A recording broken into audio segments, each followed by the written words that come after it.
In this short factual video, I'll be discussing about how people stay safe on servers and chat rooms online.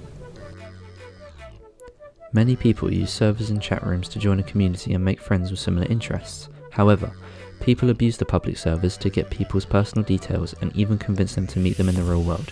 This can lead to a much larger problem such as kidnappings, murders, sexual abuse, and even human trafficking.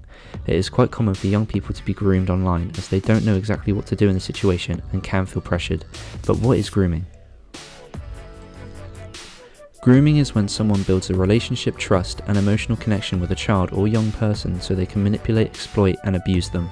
Children and young people who are groomed can be sexually abused, exploited, or trafficked. But how can this be avoided?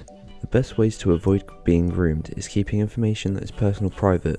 It's also important to know who your friends are. However, this is hard to do as it's incredibly easy to become someone completely different on the internet. In my personal opinion, if you are under the age of 18, it is best to avoid talking to strangers online, as it is easy for young minds to be pressured into doing things that are wrong and what they think is right. I spoke to someone who ran an online gaming community server and asked them how they kept the community safe.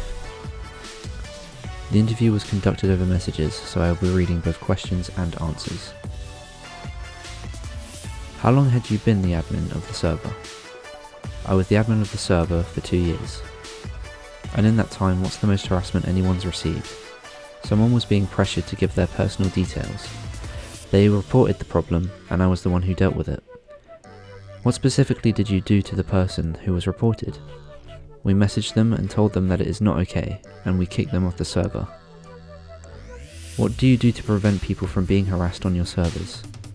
We keep an eye on the chat rooms, and we also have rules that are shown to people who join if they do not abide by them. They will either be warned or kicked off. We do not allow minors on our server, so any accounts that were registered couldn't join. What would happen if someone was a minor but using an account that was registered as over 18? There's not a lot we can do without the knowledge of them being a minor, but if we found out, they would be removed from the server without warning. Grooming is a common problem and hard to avoid because of the internet becoming a massive part of our lives. The best way to avoid is by keeping private and have the parents inform their children and also review what they are doing online. This has been my factual short video. Signing off. Oh yeah.